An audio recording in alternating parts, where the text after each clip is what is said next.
오늘은,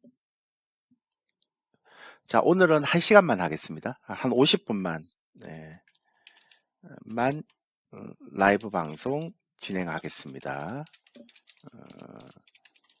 그렇게 하고요. 오늘 라이브 방송 진행되는 거는 역시 제 유튜브 채널에 올라갑니다. 보시면 됩니다. 유튜브 채널에 올라가니까, 그렇게 여러분들이 좀 이렇게 그렇게 봐주시면 됩니다. 자, 일단 시작할게요. 일단 시작하는데, 여러분들이 가장 많이 질문하시는 거, 오늘 위주로 해서는 질문하시는 거 위주로 해서 제가 좀 진행을 할게요. 첫 번째, 지난번에 옐런 장관이 이제 다시 말을 바꿨죠. 근데 도이치 뱅크가 다시 이제 흔들리고 있습니다. 근데 아무런 이유가 없잖아요. 그죠? 그래서, 그러니까 나타난 원인이 없는데, 이런 이유가 뭘까?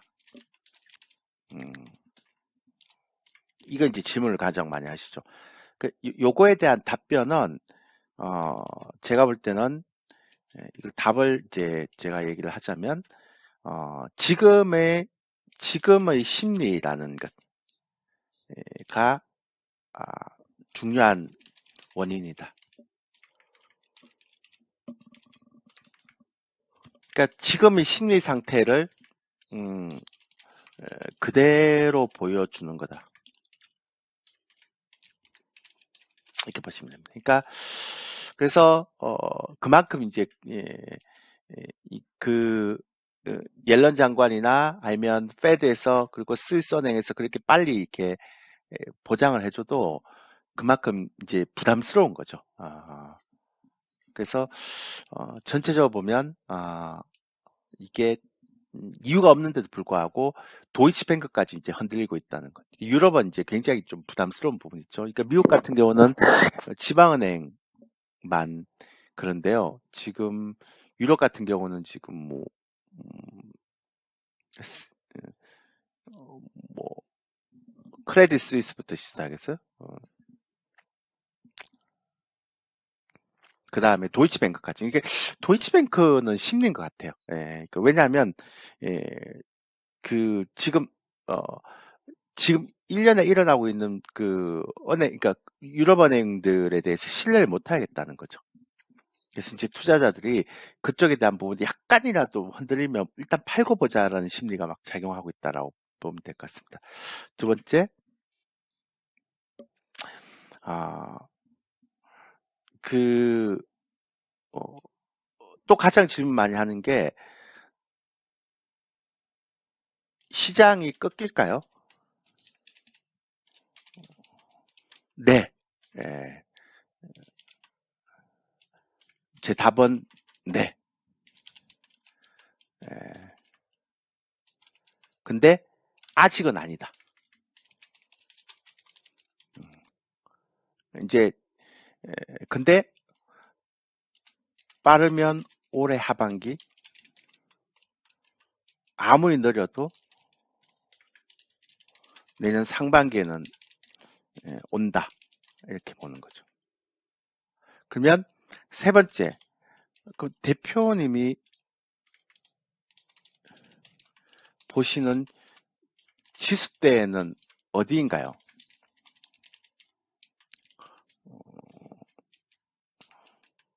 답. 그러니까 이거는 좀 저도 이제 확신을 못 하겠는데요. 계속 제가 체크를 하고 있죠. 왜냐하면 저는 이제 파생을 하고 있기 때문에 시장의 지수에 대한 부분들을 가장 에,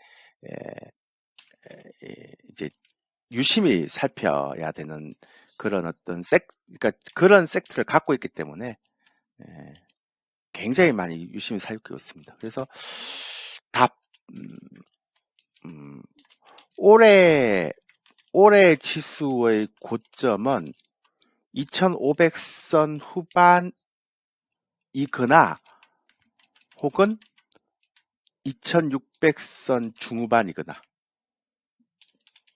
그러니까 제가 계속 말씀드리지만 2500선 후반이라는 거는 실물 경기가 빨리 꺾이면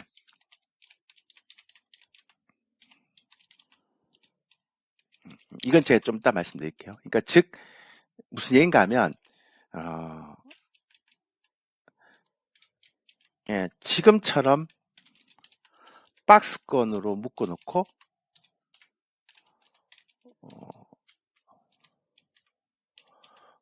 이게 업종에 그러니까 종목 순환매만 돌면 그러면 2500선 후반이 제가 볼 때는 고점이다. 근데 아직은 꺾이지 않는다. 그렇게 얘기를 하고요. 근데 만약에 여기서 가장 중요한 형태인데 이제 답이 하나 더 있는데 그 2차 전지 완성 업체가 있습니다. 그러니까 소재는 조금 이제 그 기간 조정에 들어갈 것 같고요. 뭐 많이 떨어질 것 같지는 않고 어차피 대세니까. 근데 기간 조정에 좀 들어갈 것 같은데 완성 기업이 그냥 박스권으로 받쳐주고 그 다음에 이제 삼성전자를 포함한 반도체 섹터가 생각보다 세게 올라오면 그러면 2600선 중후반까지 볼 수 있다. 그러니까 이제 그러니까 지난주 후반부터 시작됐죠. 생각보다 좀 강하게 반등이 나오면 그러니까 반도체 섹터 전체를 얘기하는 겁니다. 삼성전자 포함. 예. 그래서 반도체 섹터가 생각보다 강하게 반등이 나오면 그러면 2600선 중후반까지도 올 수 있겠다. 중후반 정도에서 고점이 나올 수 있겠다. 것 같다 이렇게 생각하고요. 그러면 만약에 세 번째 그러니까 올해 하반기라든지 빠르면 올해 하반기 그랬고요. 시장이 많이 하락할까요? 이렇게 얘기했으니까요. 그래서 빠르면 올해 하반기, 늦어도 내년 상반기에 제가 온다 그랬잖아요. 그래서 그 정도에서 올해 하반기나 혹은 내년 상반기가 만약에 좀 실물 경기의 지금 이제 그 금융주들이 저렇게 하는 건 실물 경기가 나중에 안 좋다라는 걸 발밑으로 보여주는 거죠. 실물 경기가 안 좋아지면 그러면 지수의 저점은 어디로 보냐? 이 게임 얘기를 하죠. 그럼 저는 코스피는 잘 모르겠어요. 근데 이제 코스피는 볼 필요가 없습니다. 왜냐하면 나스닥 저점이 코스닥 저점이기 때문에, 코스피 저점이기 때문에. 근데 나스닥 저점 어떻게 보느냐? 저는 7,000선 후반이나 8,000선 초반.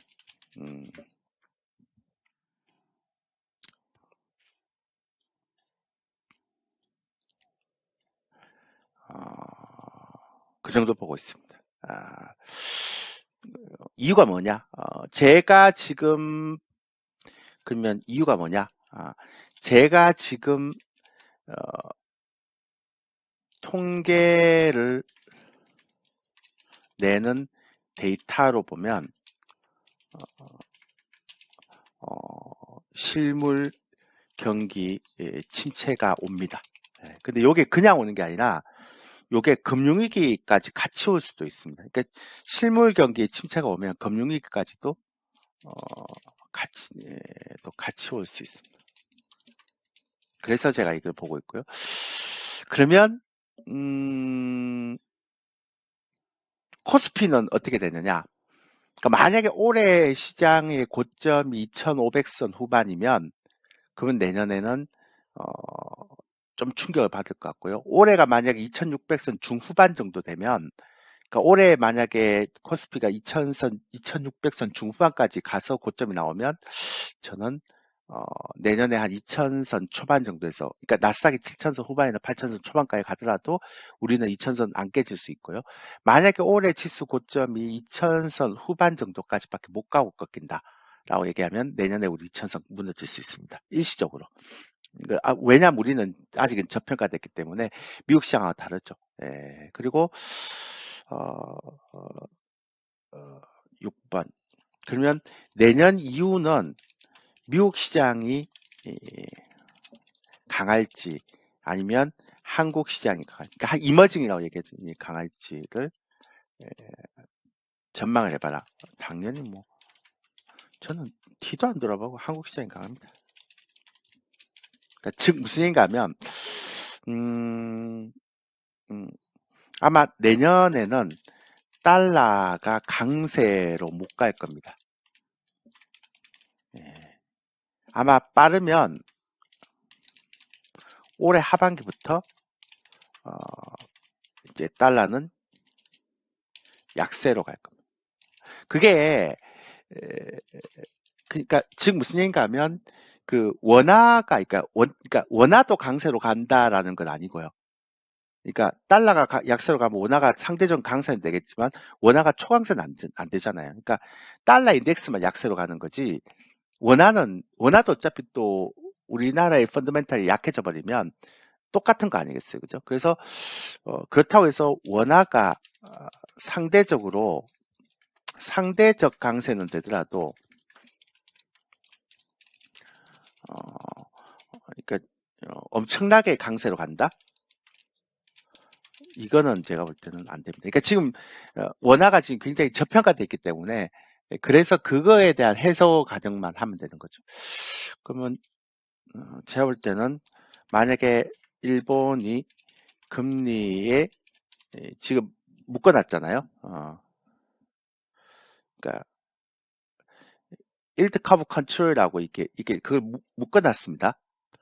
그래서 일본이 금리의 상한선을 만약에 없애고 만약에 얘가 금리 인상 지금 안 하고 있는데 금리 인상을 하면 어쩌면 지금 달러도 약세죠. 엔화는 유로화는 지금 유럽은행이 계속 문제가 되니까 약세죠.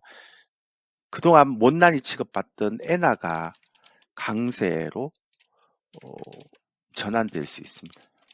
우리나라는 이렇게 전환될 수 없고, 그러니까 많은 사람들이 일본은 뭐 주고 간다라고 얘기하는데 어차피 펀더멘탈은 안 좋지만요. 그러니까 주고 가는 일본의 통화가 상대적으로 강세로 갈 수 있는 그런 여건이 좀 될 수 있습니다. 예. 그렇게 보면요. 그 다음에 주도주 변할 건지, 예. 저는 변할 것 같아요. 근데 2차 전지는 변한다 하더라도 썩어도 준치라고 얘는 그냥 눌림목 기간 조정 정도. 예. 그리고 이제 그거를 반도체가 이제 틈새 테마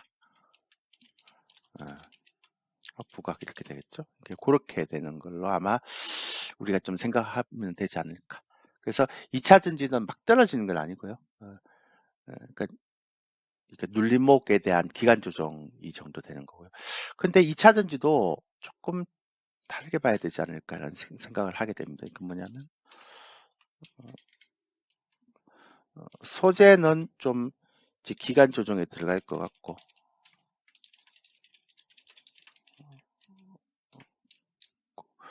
그 다음에 배터리 완성 기업도 있죠. 얘네들은 잘 모르겠네요. 그러니까 삼성 SDI나 LG에너지 솔루션인데 얘들이 만약에 그러니까 좀 쉬었던 게 얘들이 상승해주면 같이 상승해주면 얘네들 완성 기업이 반도체랑 같이 상승해주면 그러면 2600선 중후반 만들 것 같고요. 만약에 배터리 기업 완성 기업 있죠. LG에너지 솔루션이나 삼성 SDI 얘네들이 못 가고 반도체만 간다 그러면 2500선 후반 요 정도가 고점이 날 것 같아요. 왜냐하면 지금은 2차 전지가 어떻게 되냐에 따라서 시장이 어느 정도까지 올라가느냐에 대한 부분도 좀 있기 때문에 그런 부분이 좀 필요하다라고 생각을 하면 됩니다. 그래서 전체적으로는 이 정도로 생각하고 가면 되지 않을까. 그리고 4월부터 이제 9번 4월부터는 외국인 매수가 유입될 수 있습니까? 라고 얘기하는데 가능할 것 같아요. 근데 이거는 이제 2차 전지 쪽도 2차 전지 쪽이지만 그 삼성전자 쪽이 아마 조금 더 많이 들어오지 않을까. 그렇게 됩니다. 예. 가능할 것 같고요.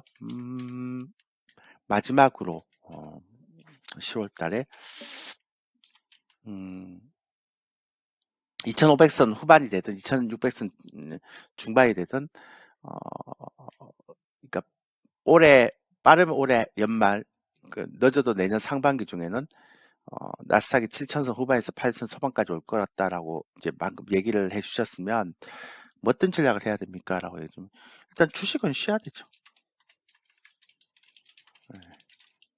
그리고 이제 대안 상품을 만들어야죠. 그러니까 그래서 올해 하반기부터는 주식은 쉬어야 됩니다. 그리고 대안 상품을 만들어야 되고, 그러면 결론은 최종 결론은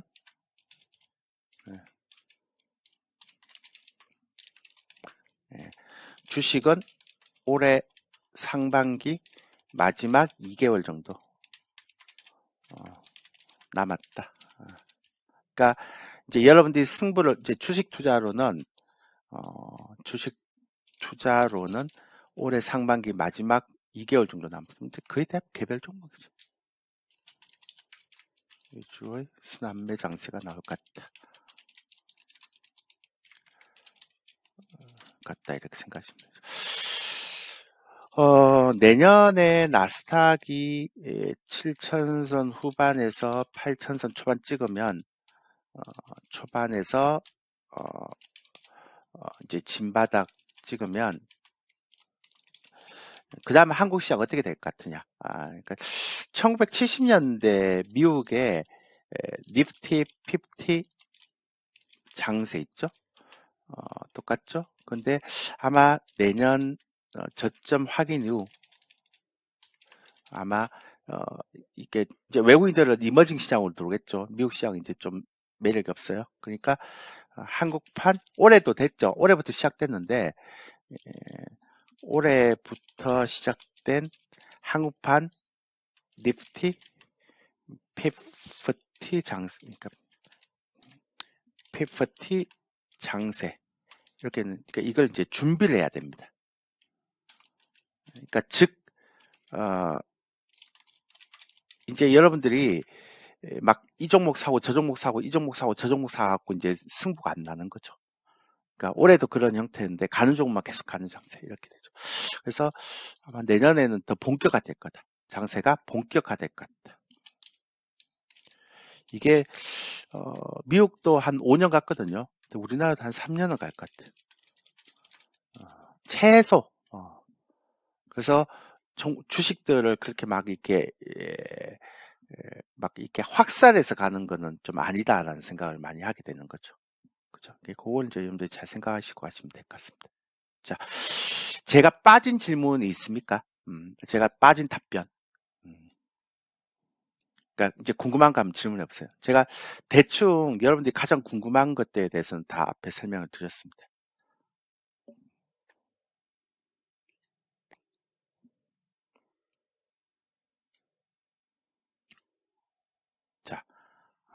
자, 이제 얘기를 해보세요. 어떤 게 가장 궁금한지.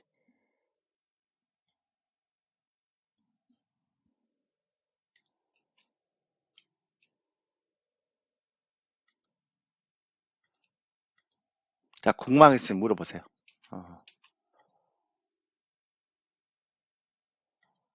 요건 제가 대충 가장 많이 나오는 질문을 가장 많은 위주로 해서 제가 여러분한테 말씀드렸습니다. 예.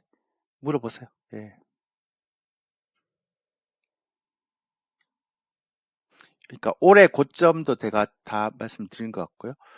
올해 지수의 고점은 요게 아니면 요거다.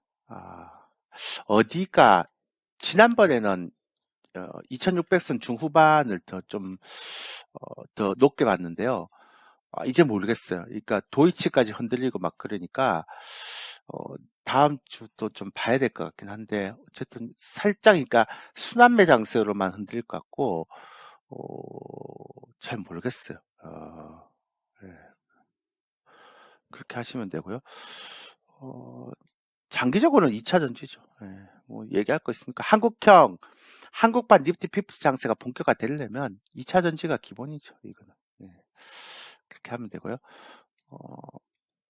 파생반은 제가 지난번에 말씀드리지 않았나요? 파생반은 제가 말씀드리지 않았나요? 파생반은 4월 17일 월요일 날 시작합니다. 파생반. 예. 그러니까 4월 17일 월요일 날 시작합니다. 예. 좀 더 기다리세요. 아직은 뭐. 그러니까 상반기까지 6월 때까지는 시장이 주식 장세가 괜찮을 것 같으세요. 그래갖고 뭐 나쁘지 않을 것 같습니다. 빕골 버피님 대표님이라고 얘기해놓고 질문이 없어서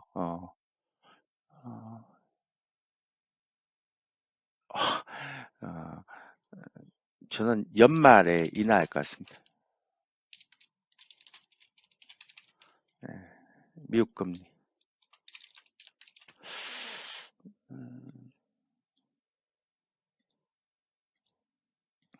근데 이게요, 그러니까 역사적으로 인플레이션이 잡히지 않는 시점에 금리 인하를 하잖아요. 하면 시장이 폭락합니다. 저는 이제 금리 인하를 하는 시점에서 시장이 폭락한다. 그러니까 디플레이션 구간에서 만약에 금리 인하를 하면 주식시장이 폭등하죠. 근데 지금은 인플레이션이 잘 안 잡힐 거예요. 그러면 인플레이션이 잡히지 않는 상태에서 금리 인하를 한다라는 것은 시장이 심각한 경기 침체를 페드도 인식한다라고 이제 생각했죠. 이번에 또 파월 의장이 연말 올해는 금리 인하 없다라고 얘기했는데 금리 인하를 만약에 하게 되면 페드도 어쩔 수 없는 상황이다. 이렇게 시장 인식을 해버리면 큰일 나죠. 그래서 할 것 같긴 한데 하는 시점부터 시작해서 저는 지수는 폭락 나올 것 같다라고 생각합니다. 예, 지금 6월에서 7월 사이가 아마 제가 알고 있기로 6월에서 아마 7월 사이가 미국의 부채 한도 협상 시점이죠, 그죠? 그래서 요거 안 되면 조금 더 리스크가 있죠. 그래서 제가 자꾸 상반기로 이렇게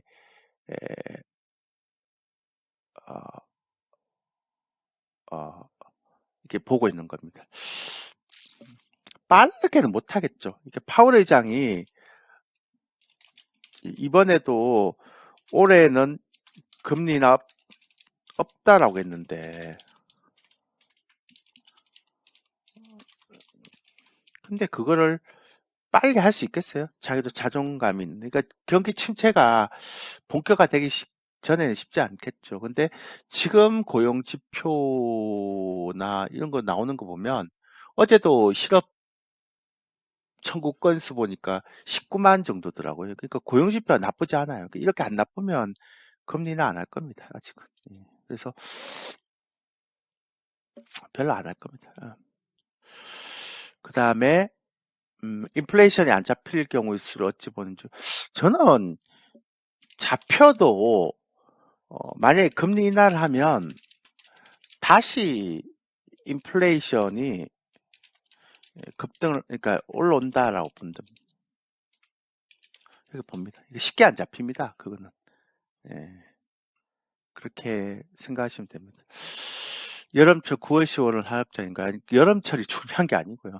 저는 올해 상반기에 제가 원하는 지수대 오면 그때부터 주식 정지해야 됩니다. 내년에 여기까지 갈 수 있기 때문에. 여름이고 뭐가 아니에요. 그게 중요한 게 아니에요. 트렌드님. 지금 상황이 그런 상황이 아닙니다. 그러니까 뭐 일시적으로 뭐 여름엔 좋고 또 겨울엔 올라가고 이 개념이 아니라니까요. 그렇게 보시면 되고요. 금년 지수물 고점 잘 모르겠습니다. 제가 아까 말씀드렸잖아요. 이 고점이 여길 수도 있고 여길 수도 있다고. 그러니까 잘 모르겠어요. 둘 중에 하나는 맞을 것 같아요. 근데 어딘지를 잘 모르겠어요. 예. 제가 알 수 있는 상황이 아닌 것 같아서. 예. 좀 애매해요. 그렇게 하면 되고. 반도체 쪽은 올라간다 하더라도 한계가 있겠죠. 그래서 저는 반도체 섹터는 이렇게 올라간다 하더라도 한계가 있다. 그래서 어, 아까도 말씀드렸지만 2차 전지하고 반도체 다 올라가면 2차 전지 완성체하고 반도체하고 같이 올라가면, 그러니까 배터리 2차 전지 배터리 기업, 그러니까 2차 전지 배터리 기업하고 완성 기업하고 반도체하고 같이 상승해주면 2600선 중후반, 그럼 끝. 근데 만약에 여기서 반도체만 상승한다, 이러면 2500선 후반이죠. 이게 2차 전지를 막 패고 막 떨어지면 그렇게 되겠죠. 근데 반도체가 올라간다 하더라도 삼성전자 하이닉스 위주가 아닐걸요. 이번 다 개별 장세기 때문에. 그래서 그리고 반도체가 올라간다 하더라도 한계가 있을 거예요. 예, 딱 이게 어차피 데드캣 바운스기 때문에. 그래서 쉽지는 않을 겁니다. 그러니까 올해는 그냥 개별주가 반도체가 뭐 올라가더라도 한 3, 40%, 그러니까 뭐 리바운딩 나온다, 이 정도만 생각해야지 2차 전지처럼 그렇게 간다라고 생각하면 안 되죠. 제가 맨날 얘기하잖아요. 앞으로 3년 뒤면 2차 전지의 시가총액이 반도체를 넘었을 거라고. 그래서 반도체에 대해서 여러분들 자꾸 기대감을 가지는데 그 기대감을 가지지 말라고 제가 작년부터 계속 말씀드렸죠. 작년부터 제가 방송이나 어디가 다 얘기했던 게 뭐냐면, 아마 우리나라는 3년 뒤면 2차 전지의 시가총액이 반도체의 시가총액을 돌파한다. 그렇기 때문에 반도체가 이번에는 갈 수 있겠죠. 그러니까 원체의 소외를 받았기 때문에 이번에는 만약에 올라가면 2600선 중반을 가든 2500선 후반을 가든 반도체가 뭐 강하게 반등이 나올 수 있을 텐데, 그게 마지막 같아요. 제가 볼 때는. 네. 그래서 이번에는 반도체나 2차 전지가 같이 갈지 반도체만 갈지를 보고 지수의 고점을 한번 봐야 되지 않을까라는 생각하고 있고요. 리쇼어링 때문에 더 길게 가는 건 아닌가요? 어떤 리쇼어링? 중국? 예. 중국 리쇼어링? 예. 일단 기본적으로 저는 중국은 안 믿습니다. 그러니까 제가 중국은 부동산이 지금 최악인데, 근데 금융도 아슬아슬하죠. 제가 말씀드렸습니다. 그러니까 부동산도 최악인데 금융도 아슬아슬하죠. 근데 이 두 가지 축, 그러니까 GDP에 굉장히 많이 차지하고 있는 게 부동산과 금융인데 둘 다 아슬아슬한데, 이거를 그러니까 이제 그러니까 투자는 못하죠. 그죠? 그래서 못합니다. 그래서 이거를 소비로 GDP를 좀 막아보겠다. 보겠다고 하는데 저는 쉽지 않을 것 같아요. 그래서 중국 소비 관련주가 못 가는 이유이기도 하고요.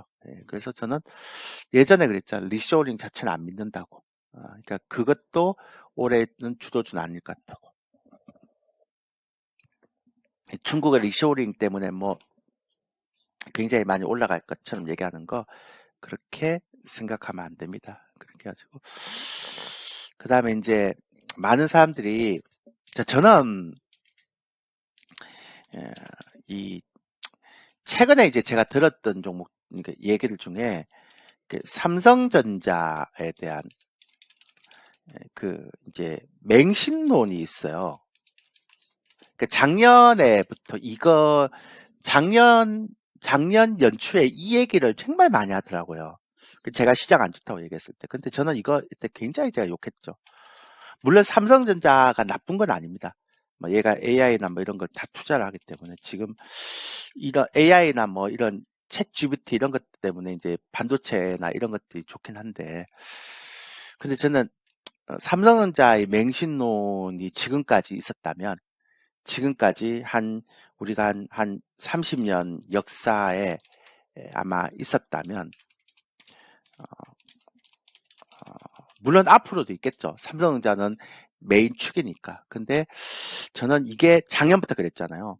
저는 2차 전지가 아마 반도체 시총을 넘었을 거다.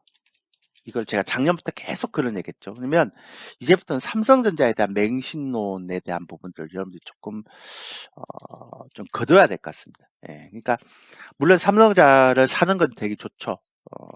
이거는 뭐 앞으로 AI를 가든 뭐 가든 앞으로 미래 쪽으로 가더라도 이 부분들은 굉장히 유망할 것 같긴 한데요. 근데 저는 투자라는 입장에서 이렇게 생각합니다. 그러니까 여러분들이 만약에 주식으로 저축할 거다라고 생각하면 삼성전자를 만약에 해도 돼요. 근데 저는 제가 생각하는 내년부터 시작되는 한국판 니프티, 피프티 장세의 핵심에 과연 삼성전자가 들어갈 수 있을까? 지금처럼? 저는 노라고 생각합니다. 왜 그런가 하면 그렇게 생각하고 삼성전자를 사왔던 그 사람들이 이렇게나 돼요. 개인들이.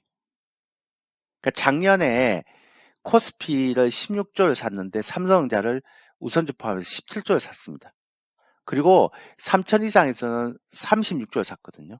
그러니까 당연히 개인 투자자들은 이게 66조를 샀는데 3천선 이상에서는. 근데 2600하고 2700선은요.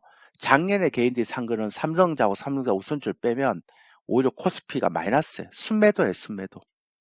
그러니까 이렇게 삼성전자 맹신론을 가지고 있는 많은 사람들이 삼성전자만 보고 샀다는 거예요. 근데 그거에 대해서 삼성전자는 괜찮은 주식이니까 그러니까 7만 원대까지는 반등을 할 수 있겠지만 근데 문제는 뭐냐면 이 많은 사람들이 그 삼성전자 맹신론 예찬론을 하면서 그 다음에 2차전지에 대한 부분들이 이렇게 올라갈 때 얘가 뭐 했냔 말이에요.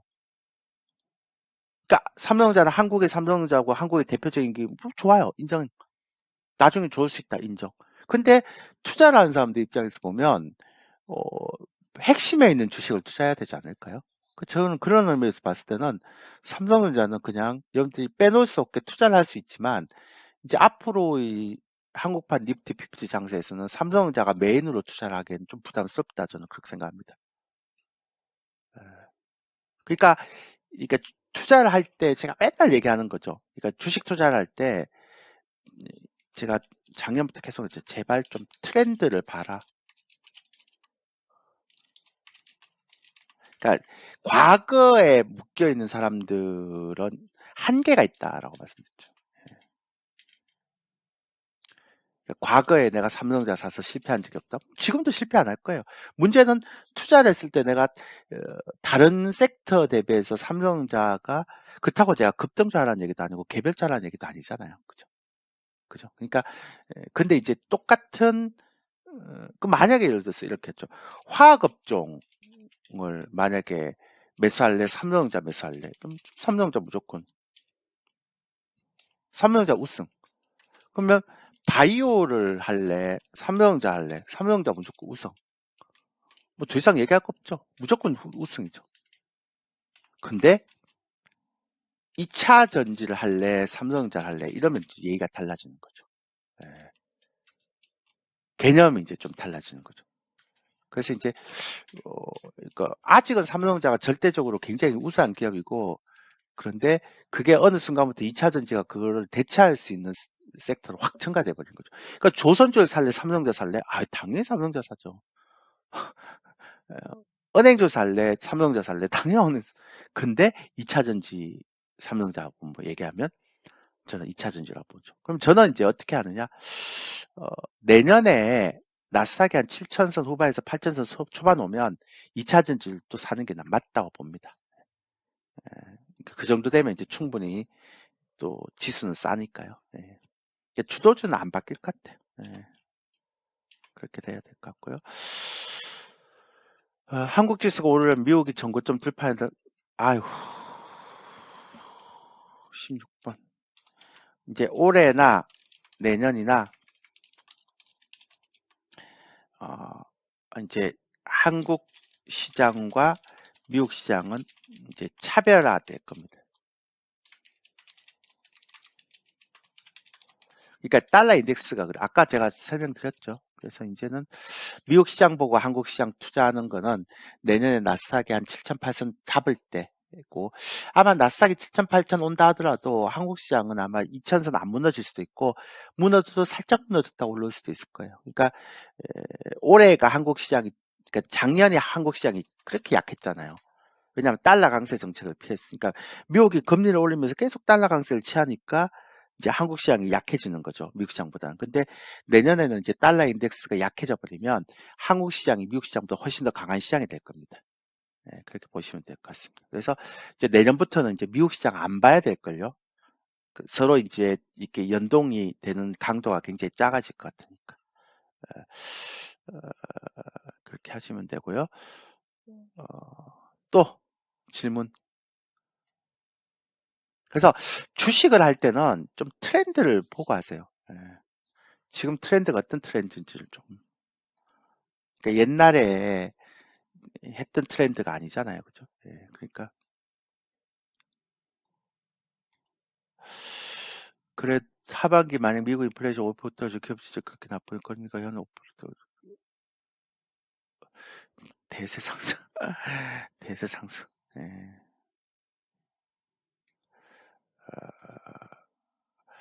대세 상승 없을 겁니다. 예. 죄송합니다. 대세 상승 없을 겁니다.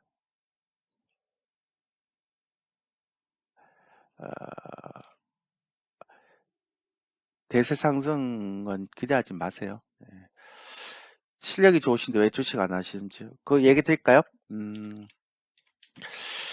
어, 와우넷에서 주식 컨설팅을 하면 계약서 상으로 전문가가 주식 매매를 못하게 되어 있습니다.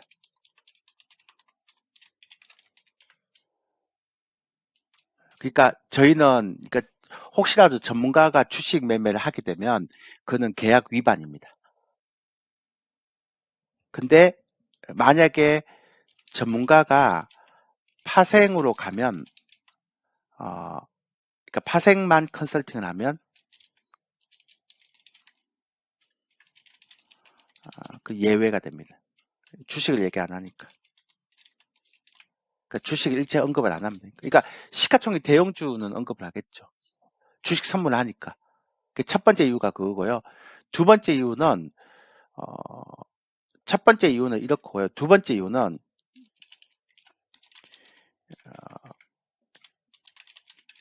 내년에 한국판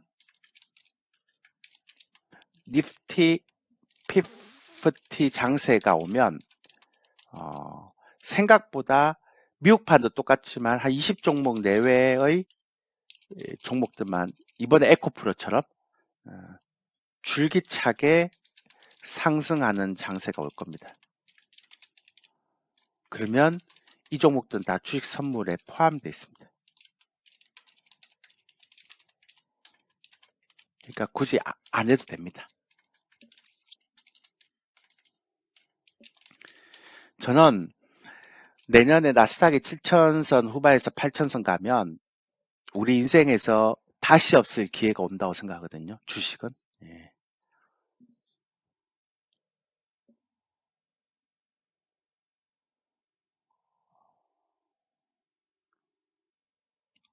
그래서 예. 그러니까 내년에 나스닥이 7천선, 8천선만 찍으면 미국 시장을 안 하죠. 예. 우리 시장은 그때부터 시작해서 한국판 니프티 피프티 장세가 되면 또 10배짜리 종목이 나오는데 그건 이제 개별주가 아니고요. 우량주에서 아마 10배짜리가 나올 겁니다. 올해 그랬던 것처럼 에코프로처럼 그렇게 되면 될 것 같습니다. 예. 또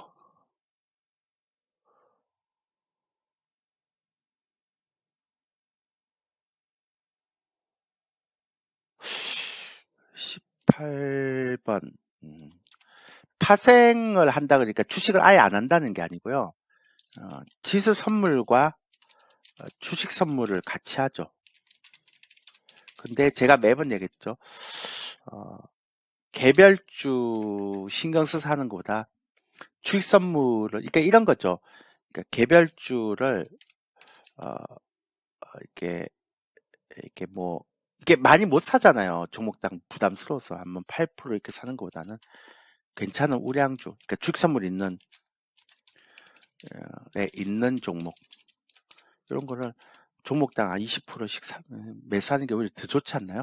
그러니까 개별주 100% 먹는 거, 8% 사서 100% 먹는 것보다는 개별주만 다들 다른 전문가 보니까 뭐 종목당 뭐5% 이렇게 사고 그거 사봐요. 그 5% 사서 100% 먹어봐야 얼마 되나요? 그러니까 20% 사서 50% 먹어도 이거보다 수익이 더 나는 건데요. 그렇지 않나요? 그렇게 말씀드리는 거죠. 또 질문 있습니까? 예. 그냥 가장 여러분들이 많이 하고 있는 질문들 제가 쭉 한번 뽑아봤습니다, 오늘. 예. 그렇게 말씀드리고 있고요.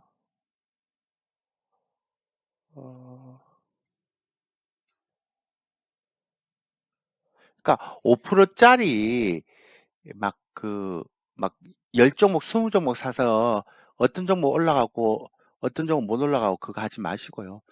그냥 이렇게 하시면 됩니다. 좀 좋은 주식 사서 하시면 됩니다. 그 다음에 그래서 이제 주식 선물하고 지수 선물 반을 저희가 오픈을 하는데 굉장히 이제 저희가 제가 이제 이거 굉장히 많이 이제 그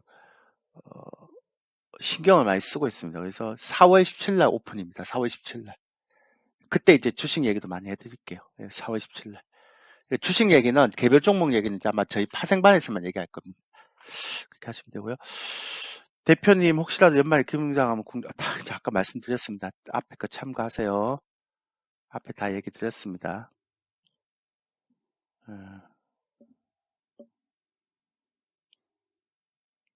앞에 다 얘기 드렸습니다. 이거 참고하세요.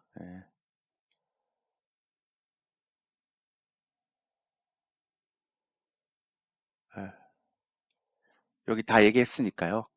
이거 참고하십시오. 그 질문에 대한 답변 여기 했으니까. 여러분들 연말에 금리 인하 안 하기를 기도해야 됩니다. 금리 인하하면 큰일 납니다. 특히 물가가 잡히지 않은 시점에서 금리 인하하면 정말 큰일 납니다. 됐죠? 자, 오늘 강의는 제 유튜브 채널에 다 이렇게 올려놓습니다. 졸교 치면 나옵니다. 이렇게 졸교의 시황 파생 얘기 있죠? 이렇게 치면 이렇게 나오기 때문에 다 올려놨으니까요. 한번 보시면 됩니다. 오늘 것도 올려놓을 겁니다.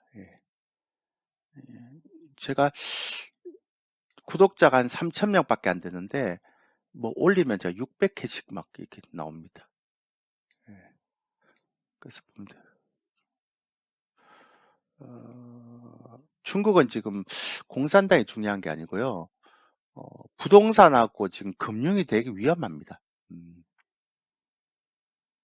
그래서 소비로 그거를 GDP를 막으려고 그러는데 소비가 잘 안 되잖아요. 그렇다고 돈을 풀 수도 없고 그렇게 하시면 되고요.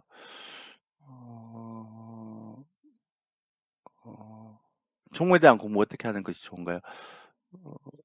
이거는 제 유튜브에 들어오시면 이렇게 홈에 들어오시면요. 여기 보면 제가 이번에 이렇게 투자 아카데미 한 거 있습니다. 여기 다 보시면 됩니다. 이렇게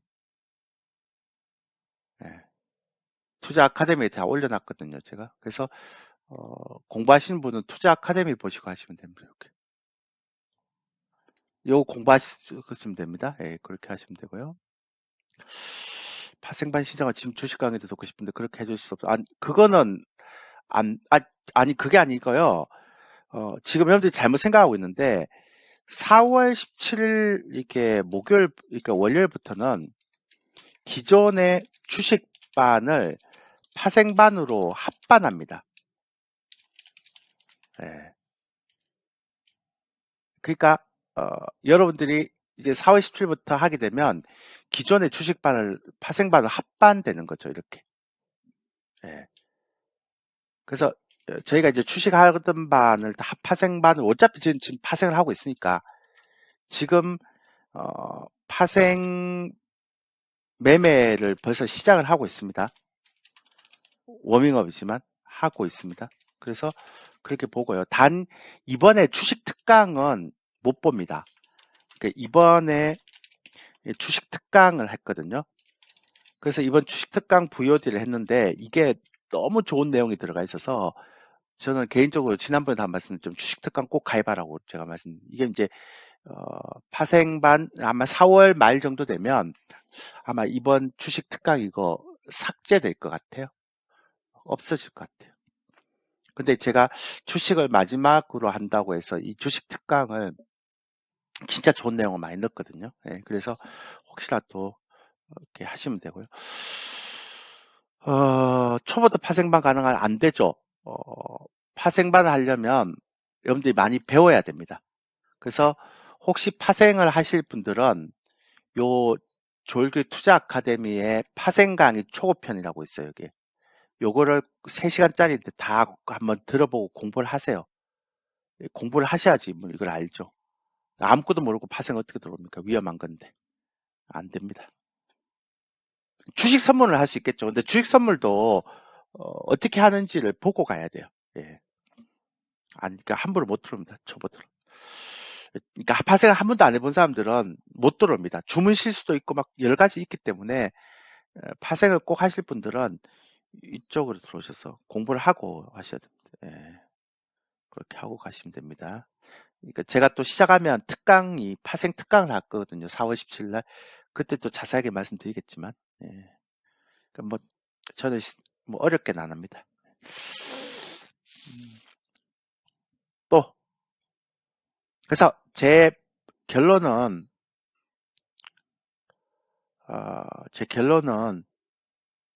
아까 말씀드렸지만,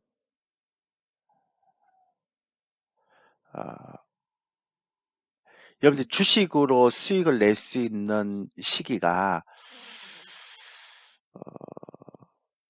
2500선 후반이나 2600선 중후반 둘 중에 하나인데요. 그래서 제가 볼 때는 최종 결론이 여긴데요. 주식 투자로 여러분들 수익을 낼 수 있는 시점이 한 2개월 반 정도? 반 정도 남은 것 같습니다. 예. 개별주 이제 순환매 나올 것 같아요. 예. 그러니까 요거 때문에 이제 마지막 기회죠. 마지막 기회. 제가 볼 때 올해는 마지막 기회. 제 예상으로는 6월 초? 그 정도? 7월부터는 좀 조심해야 될 것 같아요. 하여튼 잘 고민을 하셔야 됩니다. 그러니까 아직까지는 아니겠지만 어쨌든 한 2개월 정도 반 정도 남은 것 같습니다. 이때 잘 해서 잘 빠져나오시고 그 다음에 수익 잘 내고 나오시면 됩니다. 벌써 제가 방송에서 얘기했던